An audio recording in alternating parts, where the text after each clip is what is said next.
cette guerre au sérieux. Dans un contexte où le pays est en danger, la communauté internationale s'interroge. Félix Tshisekedi est-il en train de sous-estimer la gravité de la situation? Depuis des mois, plusieurs ambassadeurs et les responsables internationaux ont critiqué son manque de clarté et de stratégie face au M23. D'un côté, ils déclarent que la RDC ne négociera jamais avec les rebelles. De l'autre, ils tardent de mobiliser une véritable riposte militaire. Or, en géopolitique, lorsque un pays est menacé, il n'y a que deux options. Soit on négocie, soit on entre en guerre de manière totale. Quelques faits troublants. Lors du sommet de Luanda en 2022, il avait accepté un cessez-le-feu qui n'a jamais été respecté par les M23. Pendant que les M23 gagnaient du terrain en janvier 2024, il était en tournée diplomatique plutôt que sur les fronts. En 1997, Mobutu avait sous-estimé l'AFDEL, pensant que le régime tiendrait.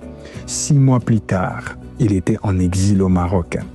Le problème actuel n'est donc plus une simple rébellion ou un projet de balkanisation, mais bien un coup d'État en cours où Tshisekedi semble hésiter à prendre une position claire. Les temps jouent contre lui et contre le peuple congolais. Numéro 2.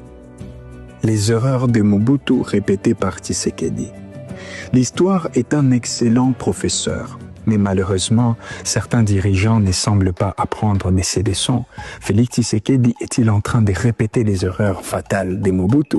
En 1996, lorsque l'AFDEL a commencé à avancer, Mobutu a sous-estimé la menace. Il pensait que son pouvoir était inébranlable, tout comme Tshisekedi aujourd'hui. Pourtant, la chute de Mobutu s'est accélérée en moins d'un an.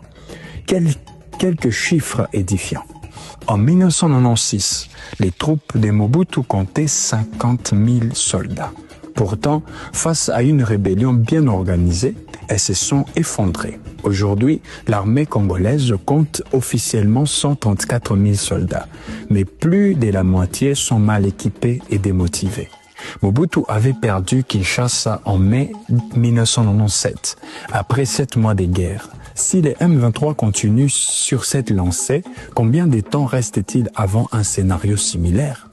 L'erreur fatale de Mobutu fut de minimiser les alliances extérieures qui soutenaient l'AFDEL. Aujourd'hui, Tshisekedi semble faire la même erreur avec les soutiens du Rwanda au M23. L'histoire est en train de se répéter sous nos yeux. Numéro 1. Le peuple congolais doit agir avant qu'il ne soit trop tard.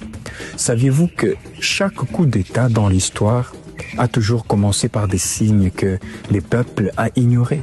Aujourd'hui, nous sommes à un tournant décisif. Allons-nous rester spectateurs d'un événement qui pourrait changer l'avenir du Congo? Il ne s'agit pas seulement des politiques, il s'agit d'avenir des 100 millions de Congolais. Nous avons vu ce qui est arrivé en 1997. Nous avons vu comment la